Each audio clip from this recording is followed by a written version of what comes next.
당신의 마음을 두드리는 이야기. 구독과 좋아요, 알림 설정은 언제나 무료입니다. 사람들은 말합니다. 황혼에 피는 사랑이 진짜 사랑이라고. 하지만 제게 그 사랑은 삶을 서서히 무너뜨리는 시작이었습니다. 가끔은 그날의 피아노 소리가 아직도 귓가를 맴돕니다. 카페 한 구석, 익숙한 자리에서 눈을 감으면 떠오르곤 했죠. 처음 그의 손이 제 손을 감싸던 순간. 그리고 마지막으로 그 손을 밀쳐냈던 날 밤까지. 누군가는 말했습니다. 사랑의 나이는 없다. 늦게 핀 사랑이 오히려 더 진실하다. 하지만 저는 알고 있습니다. 그 믿음이 얼마나 위험할 수 있는지. 사랑이라는 말 뒤에 얼마나 많은 거짓과 폭력이 숨어 있는지를요. 제 이름은 정유진, 올해 63입니다. 피아노를 전공했고 30대까지는 음악학원도 운영했습니다. 하지만 결혼 후 모든 것을 남편에게 맞추며 살았습니다. 남편의 사업은 불안정했고 결국 도박까지 손을 댔습니다. 10년의 결혼 생활이 무너졌을 때 제 곁엔 아무도 없었습니다. 가진 돈도 집도 제 이름으로 남은 건 없었죠. 이혼 후 저는 어릴 적 살던 동네로 돌아왔습니다. 시간은 흘렀지만 골목 분위기는 그대로였고 재개발에서 비껴간 낡은 집들이 낮게 줄지어 있었습니다. 그중 한 채 허름하지만 조용한 양옥집 2층에 월세로 들어갔습니다. 1층은 작게 수리해서 루체라는 음악 카페를 열었고 2층은 제 작은 생활 공간이 되었습니다. 커피보다 음악이 더 중요했고 돈보다 사람이 먼저였죠. 하루에 몇 잔 팔지 못해도 괜찮았습니다. 피아노를 다시 마주하게 된 것만으로도 저는 제 삶을 회복하고 있다는 걸 느꼈으니까요. 그 사람을 처음 본 건 2022년 늦가을 햇살이 유난히 기분 좋게 내리쬐던 날이었습니다. 낙엽이 다 떨어진 나무 사이로 약하게 불어오는 바람이 묘하게 쓸쓸했죠. 그날은 단골 손님도 거의 없었고 저는 쇼팽의 녹턴 2번을 틀어두고 피아노를 조용히 닦고 있었습니다. 그때 문이 열렸습니다. 차분한 정장을 입은 남자 한 사람이 조용히 들어섰고 실내를 천천히 둘러보다 피아노 쪽에 눈을 멈추었습니다. 쇼팽의 녹턴. 이런 데서 듣게 될 줄은 몰랐네요. 반갑습니다. 저는 짧게 웃었지만 그가 그날 이후 매주 같은 시간에 찾아올 줄은 몰랐습니다. 몇 주 뒤 카페 문을 닫고 근처 슈퍼에 들렀다가 버스 정류장으로 향하는 길. 갑자기 비가 내리기 시작했습니다. 우산도 없이 종종걸음으로 걷고 있는데 어디선가 익숙한 목소리가 들려왔습니다. 혼자 가시나 봐요? 우산도 없이? 고개를 들자 준호 씨가 조용히 제 옆에 서 있었습니다. 그는 우산을 저에게 기울이며 말없이 걸었습니다. 카페에서 퇴근하는 길을 지켜보고 있었던 걸까요? 왠지 모르게 누군가가 나를 기다려줬다는 사실이 낯설고도 따뜻했습니다. 그날 이후로 저는 그를 손님이라고만 생각하진 않게 되었습니다. 몇 달이 흐르고 우리는 조금 더 가까워졌습니다. 감정 표현에 서툴렀던 그도 어느 날엔 제가 좋아한다던 클래식 공연 티켓을 건네며 말했죠. 당신과는 말로 사랑을 시작하고 싶진 않아요. 그냥 함께 있는 시간이 오래 갔으면 합니다. 그리고 어느 날 그가 작은 반지 상자를 건넸습니다. 심플한 백금에 작은 사파이어가 박힌 반지. 화려하진 않아도 오래 함께할 생각으로 골랐습니다. 그 말에 저는 처음으로 다시 누군가와 살아도 괜찮지 않을까 그런 생각을 했습니다. 결국 우리는 근처 작은 성당에서 조용히 결혼식을 올렸고 그가 마련해 둔 아파트로 이사하게 됐습니다. 익숙한 골목을 떠나는 건 쉽지 않았지만 그는 말했습니다. 이젠 일은 내려놓고 나랑 같이 쉬어요. 이 집은 당신이 음악만 생각하며 지내도 되는 공간이었으면 좋겠습니다. 그 말에 저는 망설였습니다. 지금껏 쌓아온 루체를 떠난다는 건 단순히 공간을 정리하는 문제가 아니었습니다. 그곳은 제 회복의 상징이자 제 존재의 일부였으니까요. 쉬라고 하셔서 고맙긴 한데요. 카페는 계속하고 싶어요. 일이라기보단 그냥 제 호흡 같은 거라서요. 제가 그렇게 말하자 준호 씨는 미소를 지었습니다. 그래요. 물론 그래야죠. 당신이 편한 대로 하세요. 그 순간엔 정말 그 말이 진심처럼 들렸습니다. 그가 내 삶을 존중해 줄 거라고, 그가 내 리듬에 맞춰 줄 거라고 믿었습니다. 하지만 그건 착각이었습니다. 그는 기다려주지 않았고, 그의 속도는, 그의 질투는 내 일상을 서서히 파고들기 시작했습니다. 처음 몇 주는 평화로웠습니다. 이사 온 집은 너무도 조용했고, 준호 씨는 그 조용함을 깨지 않으려는 사람처럼 보였습니다. 살며시 움직이고, 낮은 목소리로 말하고, 제가 피곤해 보이면 조용히 주방을 정리하곤 했죠. 아침엔 내가 준비할게요. 당신은 피아노 앞에서 하루를 시작하면 좋겠어요. 그 말이 어쩐지 참 예뻐 보였습니다. 누군가와 함께 시작하는 하루라는 게 이토록 따뜻할 수도 있다는 걸 그때 처음 알았죠. 카페 루체는 여전히 운영하고 있었습니다. 그는 다시 한번 일을 그만두는 것도 좋지 않겠느냐 조심스레 말했지만, 제가 고개를 저으며 말했습니다. 카페는 제 숨이 닿는 공간이에요. 사람들이 있어서, 음악이 있어서, 제가 나로 있을 수 있는 곳이에요. 그는 조용히 고개를 끄덕였고, 그 후로는 카페 일에 간섭하지 않는 듯 보였습니다. 어느 날 밤이었습니다. 저는 오랜만에 피아노 앞에 앉아 쇼팽의 녹턴 20번, 유작곡을 연주하고 있었죠. 불 꺼진 거실에 스탠드 조명만 켜둔 채 작은 숨결처럼 퍼지는 음악에 나 자신을 담고 있었습니다. 그런데 연주가 끝나갈 무렵 준호 씨가 조용히 제 뒤에 와 있었습니다. 아무 말 없이 부드러운 캐시미어 담요 하나를 제 어깨에 살며시 덮어줬습니다. 이렇게 집중한 당신 모습 참 좋네요. 그가 낮은 목소리로 말했습니다. 그리고 제 옆에 앉아 조용히 음악이 끝나는 여운을 함께 들었습니다. 그날 밤 늘 함께 누웠던 침대 위에서 그는 제 손을 조용히 잡고 말했죠. 이렇게 편안한 마음으로 누군가 곁에 있다는 게 얼마나 오랜만에 느끼는 감정인지 몰라요. 그 말에 저는 대답하지 못했습니다. 다만 그 순간 진심은 말보다 숨결로 전해질 수 있다는 걸 느꼈습니다. 그의 체온은 따뜻했고 말은 많지 않았지만 그 조용한 밤이 제 외로움을 덜어주는 것 같았습니다. 하지만 평화는 늘 짧습니다. 조용한 사람일수록, 그 침묵이 길어질수록 그 안에 어떤 결이 숨어 있는지 모른 채 우리는 안심하곤 하죠. 그날도 카페 마감이 늦었습니다. 손님 몇 분이 늦게까지 머물렀고 치우고 정리하느라 귀가가 조금 늦어졌죠. 현관문을 열자 거실 불은 꺼져 있었고 준호 씨는 주방 테이블에 앉아 있었습니다. 오늘은 손님이 많았나 봐요? 그가 조용히 물었습니다. 응. 오늘따라 이웃집 아주머니들이 늦게까지 계셔서. 제가 웃으며 대답했지만 그의 눈빛은 말 없는 책처럼 잠시 멈춰 있었습니다. 짧은 침묵 후 그는 조용히 말했죠. 남자 손님은 없었고요. 그 말에 저는 조금 당황했지만 웃으며 대답했습니다. 응. 오늘은 없었어요. 왜요? 아니에요. 그냥 궁금해서요. 그 말은 짧았지만 그날 이후 작은 이상함이 조금씩 느껴지기 시작했습니다. 며칠 뒤 카페 벽에 걸어둔 사진 몇 장이 사라져 있었습니다. 손님들과 함께 찍은 사진 중 제가 환하게 웃고 있던 사진이 유독 빠져 있었죠. 이거 어디 갔어요? 아, 사진 액자가 삐뚤어져 있길래 정리했어요. 그는 그렇게 말했지만 사진은 다시 걸리지 않았습니다. 그는 점점 더 자주 카페에 들렀습니다. 퇴근 시간쯤이면 어김없이 들어와 커피 한 잔을 시키고 제 행동을 멀리서 바라보곤 했죠. 어느 날엔 단골 손님이 머핀을 하나 건넸습니다. 그건 정말 평범한 일상이었지만 그는 그 머핀을 보자마자 쓰레기통에 버리며 말했습니다. 고맙긴 한데 이런 건 받지 않는 게 좋지 않을까요? 가게는 공적인 공간이잖아요. 사적인 관계는 선을 지켜야 하니까요. 그 말은 부드러웠지만 경계와 소유의 냄새가 묻어 있었습니다. 그리고 또 하루는 제가 전화를 받고 있을 때였습니다.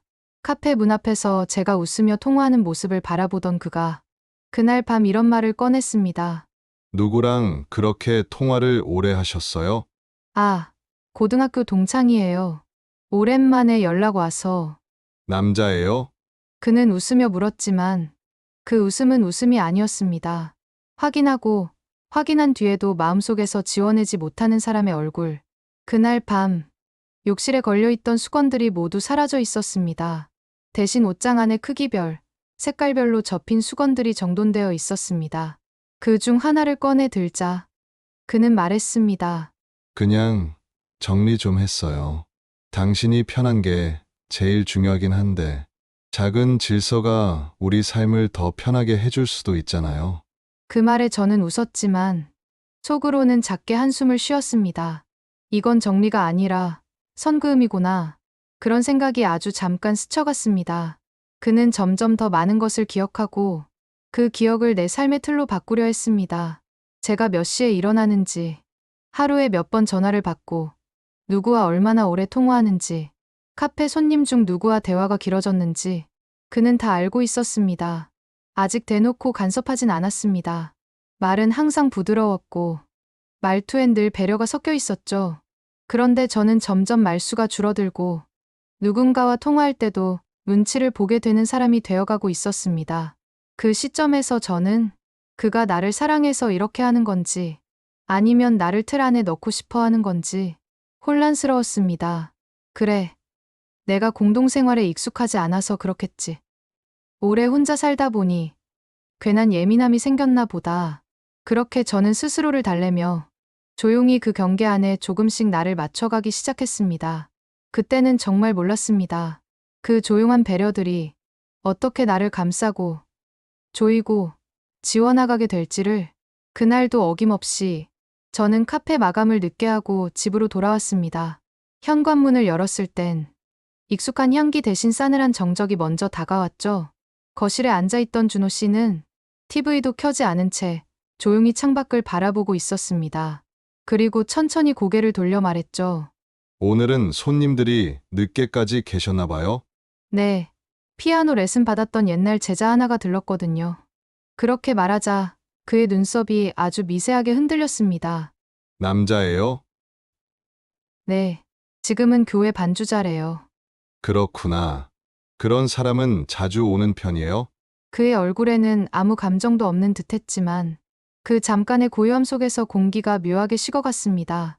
표정은 웃고 있었지만 그 웃음이 아니라는 건 함께 사는 사람만이 느낄 수 있는 감각이었습니다. 며칠 뒤 카페 문을 열려던 순간 작은 이질감을 느꼈습니다. 문고리를 잡았을 때 분명 어제까진 손때가 고루 묻어있던 부분이 마치 누군가 일부러 닦아놓은 것처럼 반들거리고 있었습니다. 처음엔 그냥 청소를 했나 보다 했죠.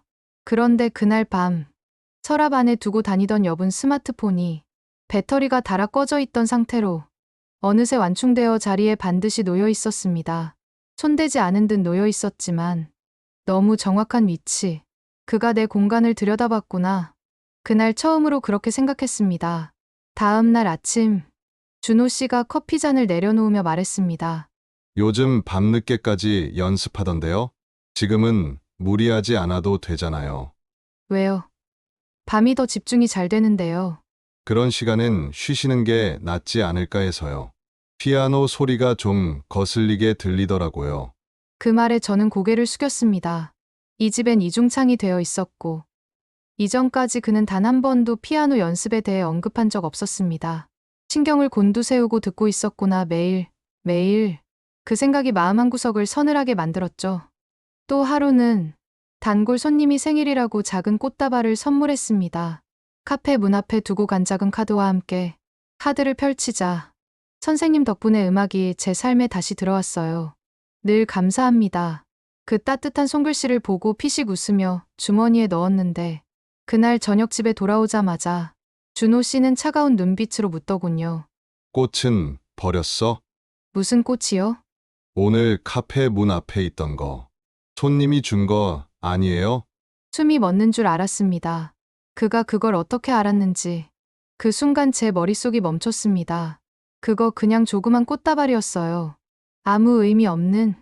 그런 게 의미 없다고 생각하는 사람은 드물어요. 내가 좀 예민했나 보네요. 그는 그렇게 말하며 자리에서 일어났지만 그날 밤 저는 처음으로 자다 말고 누군가의 시선을 느껴 깨어났습니다. 다음 날 화장실 문을 열자 세면대 위에 놓여있던 화장품이 모두 다른 순서로 정리되어 있었습니다. 화장솜은 정렬돼 있었고 제 칫솔은 미세하게 바뀐 각도로 놓여 있었죠.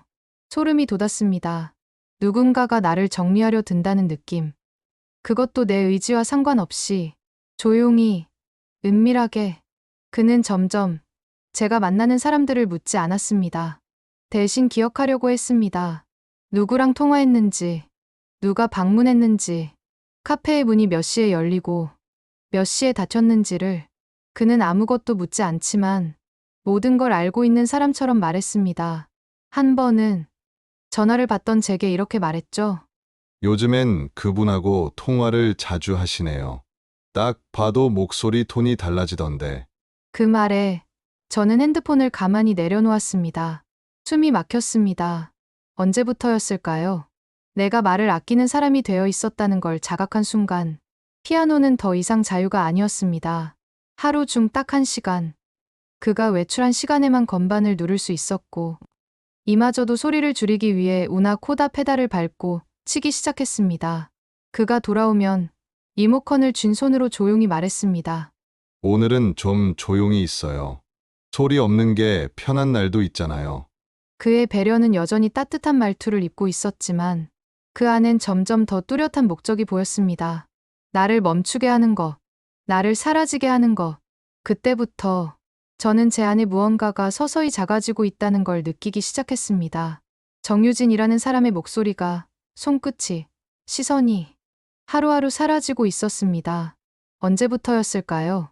그의 말투에서 당신이 편한 게 먼저 줘라는 말이 사라졌습니다. 그 자리를 대신한 말은 이러했습니다.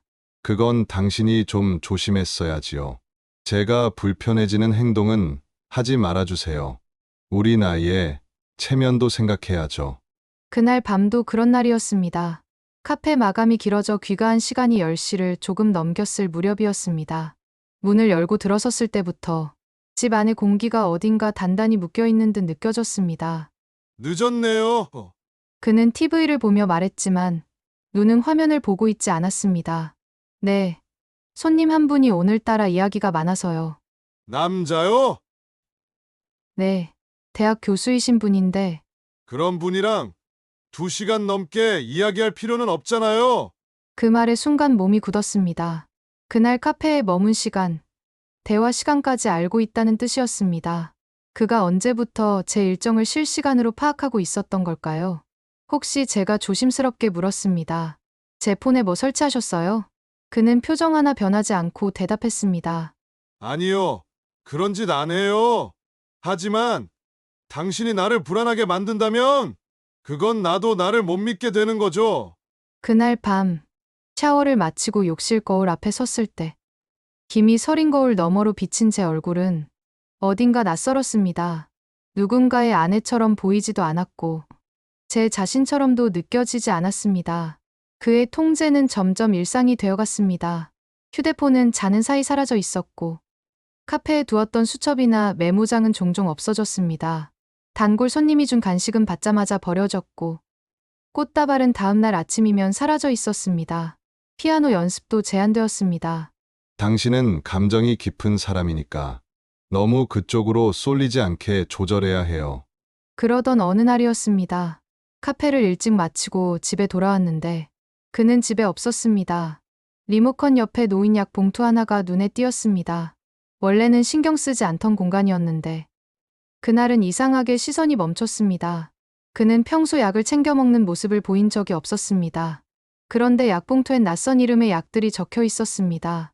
알프라졸람, 졸피뎀, 리튬, 정신안정제, 수면제, 조울증 치료제. 속이 서늘해졌습니다. 그리고 문득 그의 작은 서랍이 떠올랐습니다. 절대 손대지 말라고 했던 서랍이었습니다. 그 안에서 무언가가 저를 부르는 것 같은 기분이 들었습니다. 잠긴 줄 알았던 서랍은 실은 단순한 잠금이었습니다. 조금의 망설임 끝에 서랍은 열렸습니다. 그 안에는 서류들이 가지런히 놓여 있었고 그중 가장 위에 이혼 중재 기록 2013이라 적힌 봉투가 있었습니다. 손이 떨렸습니다. 하지만 멈출 수 없었습니다. 서류 안에는 전 부인 2사람의 진술서, 상담 기록, 사진이 들어 있었습니다. 거기엔 제가 최근에 들었던 말들, 겪은 감정들, 통제 방식들이 거의 그대로 적혀 있었습니다. 자꾸 내 생활을 기억하려 들었다. 대화보다 감시가 많았다. 자는 나를 바라보다가 어느 날 목을 눌렀다. 내가 누구와 웃는 걸 싫어했다. 어느 날엔 입술을 물어서 피가 났다. 그 문장을 읽는 순간 제 안에서 모든 확신이 꺾였습니다. 제가 예민한 게 아니었습니다. 제가 모자란 것도 아니었습니다. 그가 원래 그런 사람이었던 것이었습니다. 그날 저녁, 그가 집에 돌아왔을 때 저는 아무 말도 하지 않았습니다. 대신 식탁 위에 올려놓은 서류 하나가 이미 모든 말을 대신하고 있었습니다. 그는 그것을 보고 말없이 서류를 덮었습니다. 그리고 말했습니다. 그건 오해예요. 그 여자들은 날 이해하지 못했을 뿐이에요. 당신은 그러지 않잖아요. 그렇죠? 그의 눈빛은 애원처럼 떨리고 있었지만 그 안엔 어딘가 광기 같은 것이 숨어 있었습니다. 그날 밤, 그가 갑자기 제 팔을 움켜잡고 몸을 끌어당기려는 순간, 저는 반사적으로 손톱으로 그의 팔을 세차게 핥히었습니다. 그의 팔에는 붉게 긁힌 상처 남아 있었습니다. 저도 놀랐습니다. 하지만 그건 도망치기 위한 본능적인 저항이었습니다. 그가 한 발만 더 다가왔더라면, 그 순간, 저는 진심으로 무서웠습니다. 다음 날 아침, 저는 거울 앞에 서 있었습니다. 얼굴은 창백했고, 입술은 조금 부어 있었습니다. 어젯밤, 그가 문을 걸고 다가왔던 순간이 아직도 생생했습니다. 눈을 감으면 그 숨소리가 다시 제 귓가를 맴돌았습니다. 주방 쪽에서 찬장을 여닫는 소리가 났습니다. 그가 일어난 모양이었습니다. 커피포트를 켜는 소리, 슬리퍼를 질질 끄는 소리, 모든 것이 날카로운 공포로 들렸습니다. 거실로 나갔을 때 그는 이미 소매를 걷어올리고 있었습니다. 이거 봐. 너 때문에 이렇게 됐잖아. 누가 보면 내가 무슨 가정폭력 피해자인 줄 알겠어?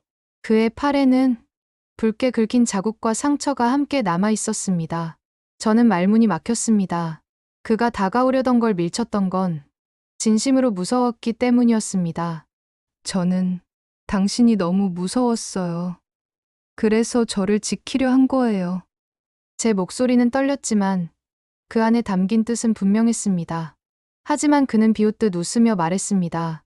그래, 여자들이 꼭 그렇게 말하지?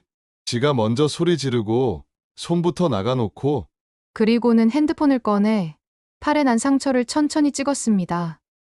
찰칵. 한 장, 또 한 장. 이거 증거야. 혹시 몰라서 찍어두는 거야. 요즘은 남자도 조심해야 하거든. 지금 저 협박하는 거예요? 협박? 아니지. 그냥 대비하는 거지. 너도 요즘 뉴스 보잖아. 별일 아닌 걸로도 신고 당하고 그러더라? 그는 커피를 내리며 태연한 척했지만 그 말은 분명히 위협이었습니다. 팔에 남은 상처는 이제 저를 몰아세우기 위한 도구로 바뀌고 있었습니다. 가해자인 그가 피해자인 척 연기하고 있었던 겁니다. 그날 저녁, 카페에 단골 손님이 다녀갔습니다. 작은 상자 하나를 놓고 갔습니다. 고급 초콜릿 세트였습니다. 저는 포장도 풀지 않고 그냥 싱크대 옆에 뒀습니다. 그는 퇴근하자마자 그걸 발견했습니다. 이건 뭐야? 단골 손님이 주고 가신 거예요. 손님들 중에 연말이라 챙겨주는 분도 있어서요. 누군데? 자주 오시는 손님이에요. 아줌마야? 아저씨야? 그분 아드님과도 함께 오신 적 있는. 그가 갑자기 초콜릿 상자를 집어들더니 거실 바닥에 집어 던졌습니다. 포장지가 터지며 초콜릿들이 쏟아졌고 저는 본능적으로 한 발 물러섰습니다. 너 지금 다른 놈 생겼다는 거야? 그게 무슨 말이에요? 이딴 걸 왜 받아? 누가 누구를 위해 뭘 주는데?